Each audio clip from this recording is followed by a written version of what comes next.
नमस्कार दोस्तों, मेरा नाम है विपुल राजपुरोहित और स्वागत है विपुल एजुकेशन चैनल पर आप सभी का।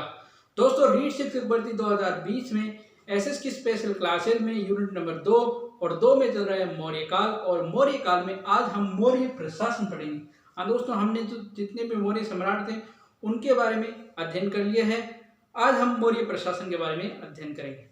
तो देखो, मौर्य प्रशासन की जो सबसे बड़ी विशेषता थी दोस्तों, ये थी केंद्रीय राजतंत्रात्मक शासन व्यवस्था।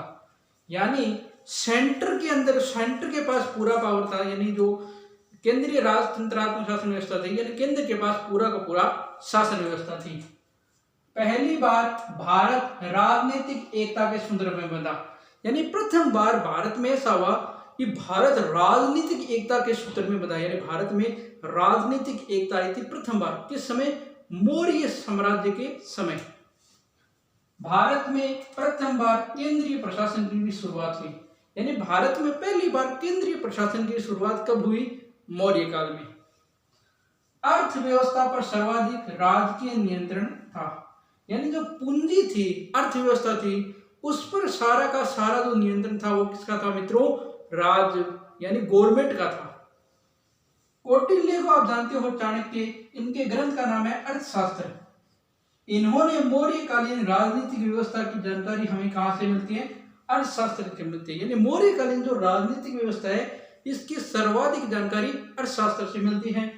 इसके अलावा कौटिल्य ने राज्य की जो सारी शक्तियां हैं वो राजा के हाथों में होनी चाहिए, इस बात पर बल दिया। यानी उसने कहा कि जितनी भी सारी शक्तियां हैं वो किसके हाथ में होनी चाहिए? राजा के। कौटिल्य ने राजा के लिए मंत्री परिषद की आवश्यकता बताई। यानी उसने कहा कि राजा तो अकेला जो है शासन नहीं चला सकता, बल्कि मंत्री परिषद उसको चाहिए। यानी मंत्री परिषद उसके पास होनी चाहिए, तभी शासन चलेगा। अशोक के अभिलेखों में इसी मंत्री परिषद का नाम परिषा था। यानी इस अभिलेखों में, अशोक के अभिलेखों में इसका नाम क्या था? परिषा था। अब देखो, मौर्य प्रशासन में कौटिल्य जो है राज्य के लिए, एक राज्य के लिए सप्तांग सिद्धांत दिया। यानी 7 ऐसी वस्तुएं बताई है जो एक राजा या एक राज्य के लिए आवश्यक है। कौन कौन सी ये 7 वस्तुएं? एक राज्य में एक तो राजा होना आवश्यक है, पहली बात। दूसरा, उस राज्य का एक अमात्य या मंत्री, जिसे प्रधानमंत्री भी कह सकते हैं, वह होना आवश्यक है। तीसरा, प्रजा, राष्ट्र या प्रजा होनी आवश्यक है, क्योंकि अगर राज्य में प्रजा नहीं होगी तो राजा राज्य किस पर करेगा। चौथा, दुर्ग या गढ़ होना चाहिए, यानी राजा का रहने का निवास स्थान होना चाहिए। पांचवा, उसके पास सेना होना आवश्यक है। छठा, उसके पास धन होना चाहिए, क्योंकि धन बिना राज्य चलेगा कैसे। और सातवां, उसके पास मित्र होने चाहिए, यानी मित्र भी आवश्यक है। यानी ये 7 वस्तुएं, ये सप्तांग सिद्धांत कौटिल्य अर्थशास्त्र में दिया है। एक राज्य के लिए 7 वस्तुएं आवश्यक हैं। इसके अलावा कौटिल्य ने कहा कि प्रजा की भलाई ही राजा की भलाई है और प्रजा का सुख ही राजा का सुख है। यानी उसने कहा कि प्रजा की भलाई राजा की भलाई है और प्रजा के सुख ही राजा का सुख है। मौर्य प्रशासन में 2 प्रकार के प्रमुख सदस्य बताए गए हैं। यानी 2 सदस्य प्रमुख थे। एक तो था मंत्री। मंत्री जो है इसमें 3 या 4 सदस्य थे। यानी मंत्री जो थी उसमें कितने सदस्य? 3 या 4। ये जो आधुनिक जो कैबिनेट होती है, जिसके अंदर प्रधानमंत्री और उसके मंत्री, कुछ प्रमुख मंत्री शामिल होते हैं, उसी प्रकार की मंत्री थी। राजा को महत्वपूर्ण विषयों की जानकारी मंत्री ने देती थी। यानी राजा को जो भी महत्वपूर्ण विषयों की जानकारी प्राप्त करनी होती थी वह किससे प्राप्त करता था? मंत्री से। इस मंत्री का जो वेतन है वह 48,000 पण था। पण का मतलब होता है चांदी का सिक्का। यानी 48,000 चांदी का सिक्का इसका वेतन था। मंत्री का जो सदस्य होते थे उनका वेतन था 48,000 पण। मंत्री परिषद में 10 से 15 सदस्य होते थे और राजा को प्रशासन में ये सहयोग देते थे। इनका वेतन था 12,000 पण। आगे देखो, मौर्य प्रशासन में जो मंत्री और मंत्री परिषद के सदस्य हैं ये कैसे चुने जाते थे? तो मंत्री और मंत्री परिषद के सदस्यों को चुनने के लिए एक परीक्षण होता था, एक टेस्ट होता था, जिसका नाम था उपदा परीक्षण। इस उपदा परीक्षण में इनके नैतिक चरित्र की जांच होती थी। यानी इनका नैतिक चरित्र कैसा था, इसके बारे में जांच की जाती थी उपदा परीक्षण द्वारा। अब देखो, राजा का सहयोग करने के लिए 18 प्रकार के तीर्थ और 26 अध्यक्षों का वर्णन है। यानी 18 जो तीर्थ है ये अलग अलग अधिकारी होते थे जो राजा का सहयोग करते थे। जैसे इसमें पहला है प्रधानमंत्री या पुरोहित, यानी पहला अधिकारी था प्रधानमंत्री या पुरोहित, राजा का प्रमुख। फिर 2 नंबर पर आते हैं युवराज, 3 नंबर पर मंत्री परिषद का अध्यक्ष, 4 नंबर पर जो समाहर्ता है ये राज्य का राजस्व संग्रह करता था, 5 नंबर सन्निधाता जो है वह राजकोष का प्रमुख था, यानी जो राजा का खजाना था उसका प्रमुख था। व्यवहारिक जो है वो दीवानी न्यायालयों का प्रमुख था। प्रदेश का जो है फौजदारी न्यायालयों का प्रमुख था। अंतरवीर सिख ये राजा की अंगरक्षक सेना का प्रमुख था। अंतपाल जो है वो सीमावर्ती दुर्गों का रक्षक था और दंडपाल जो है वो सैन्य सामग्री लूटने वाला था। अब देखो 10 नंबर जो है सेनापति, ये क्या था, सेना का संचालक। 12 नंबर जो अधिकारी है नायक, ये था युद्ध विभाग का प्रमुख। 13 नंबर था प्राशस्ता, ये पत्राचार विभाग का प्रमुख होता था। दुर्गपाल राजकीय दुर्गों का जो प्रबंधक था उसको दुर्गपाल कहते थे।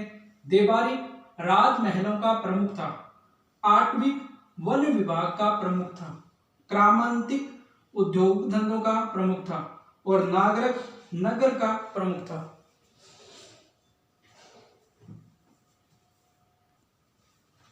अब देखो इसमें 26 प्रकार के अध्यक्षों का वर्णन है, जिसमें हम कुछ प्रमुख 14 देखते हैं।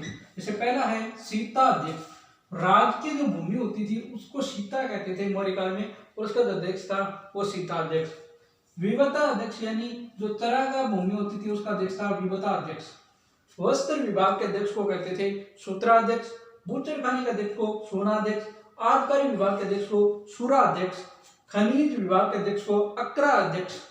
महालेखाकार जैसे हमारे कंट्रोलर ऑफ जो कैग होता है महालेखा परीक्षक, उसी प्रकार मौर्य काल में महालेखाकार को कहते थे अक्षपटल अध्यक्ष, जो संपूर्ण राज्य की जो हिसाब किताब थी उनकी जांच ये अधिकारी करता था। जेल का अध्यक्ष था वो कहता था बंधनगारा अध्यक्ष। महातोल के अध्यक्ष को कहते थे पोतवा अध्यक्ष। गुप्तचर का अध्यक्ष कहलाता था महाअमात्य सर्प। नौसेना का अध्यक्ष कहलाता था नवाध्यक्ष। बंदरगांव का अध्यक्ष पतनाध्यक्ष। टकसाल का जो अध्यक्ष था उसको कहते थे लक्षणाध्यक्ष, और लक्षणाध्यक्ष के सिक्कों की जांच करता था रूपदर्शक। आप देखो अशोक के समय कुछ प्रमुख अधिकारियों की नियुक्ति की थी अशोक ने, जैसे धर्म महामात्र है। अशोक ने अपने राज्याभिषेक के 13वें वर्ष में धर्म महामात्रों की नियुक्ति की थी, और ये जो है धर्म महामात्र ये राजा से डायरेक्ट संबंध रखते थे। प्रादेशिक जैसे जिले का प्रमुख हमारे जिला कलेक्टर होता है, उसी प्रकार अशोक के समय प्रादेशिक जो है जिले का प्रमुख था। इसका रज्जुक, अशोक ने अपने 26वें वर्ष में रज्जुक को जो है न्याय का अधिकार दिया था, यानी ये एक प्रकार का न्यायाधीश था। इसका युक्त जो है वह राज्य और केंद्र के बीच में कड़ी का कार्य करता था, यानी दोनों के बीच में आपसी संबंध जोड़ने का कार्य करता था। प्रातिवेदिक विशेष प्रकार का रिपोर्टर था जो राज्य की सारी सूचनाएं जाकर राजा को देता था। तो ये तो अशोक के समय अधिकारी। अब देखो मौर्य काल की राजनीति का चक्र या आहार कहते थे प्रांत को, यानी जो प्रांत होता था उसको कहते थे चक्र या आहार। इसका प्रमुख होता था प्रांतपति, और प्रांत बंटे हुए थे मंडलों में। विषय या जिला का प्रमुख होता था विषयपति। स्थानीय कहते थे 800 गांवों के समूह को स्थानीय कहते थे। द्रोणमुख कहते थे 400 गांवों का समूह को द्रोणमुख, और खरवटी कहते थे 200 गांवों के समूह को। इसी प्रकार संग्रहण कहते थे 100 गांवों के समूह को। ग्राम तो है मौर्य काल की राजनीति की सबसे छोटी इकाई थी, और इसका अधिकारी कहलाता था ग्रामीण। इसका गोप 10 गांवों का अध्यक्ष होता था, उसका जो प्रशासन था वो गोप के पास होता था। इसके अलावा रक्षण एक पुलिस अधिकारी था जिसका काम था शांति व्यवस्था बनाए रखना। अब देखो मौर्य वंश का पतन किस कारण हुआ, इसके 5 प्रमुख कारण अलग अलग विद्वानों ने बताए हैं। जैसे हर प्रसाद शास्त्री ने कहा कि अशोक की जो ब्राह्मण विरोध की नीति थी उसके कारण मौर्य साम्राज्य का पतन हुआ। जैसे डॉक्टर हेमचंद्र राय चौधरी ने कहा कि अशोक का अहिंसावादी होना और अहिंसक होना अशोक जो मौर्य साम्राज्य के पतन का कारण होना। डीडी कोशाम्बी ने कहा कि आर्थिक कारणों से मौर्य प्रशासन ये जो मौर्य वंश है ये पतन की ओर गया। बीएन झा ने कहा कि अशोक के जो कमजोर उत्तराधिकारी थे, यानी अशोक के बाद जो उत्तराधिकारी थे वो कमजोर थे, इसके कारण इस वंश का पतन हुआ। और रोमिला थापर ने कहा कि केंद्रीयकृत शासन व्यवस्था होने के कारण इसका जो है वंश का पतन हुआ। तो दोस्तों आज हमारा मौर्य वंश जो टॉपिक है वह कंप्लीट हो जाता है। ये वीडियो आपको कैसा लगा कमेंट करके जरूर बताएं। वीडियो को लाइक करें, शेयर करें। चैनल को आपने अभी तक सब्सक्राइब नहीं किया, प्लीज चैनल को सब्सक्राइब कीजिए और बेल आइकन को प्रेस कीजिए। कल हम जो है क्लास जो है SST की क्लास की कल की छुट्टी रहेगी, क्योंकि परसों हम जो है मौर्य वंश जो है इसका टेस्ट आयोजित करवाएंगे। तो आप ज़्यादा से ज़्यादा टेस्ट में भाग लेना चाहते हैं तो कम्युनिटी में भी आपसे वोट पूछ ले जाएंगे। धन्यवाद दोस्तों, जय हिंद, जय भारत, घर रहें, स्वस्थ रहें।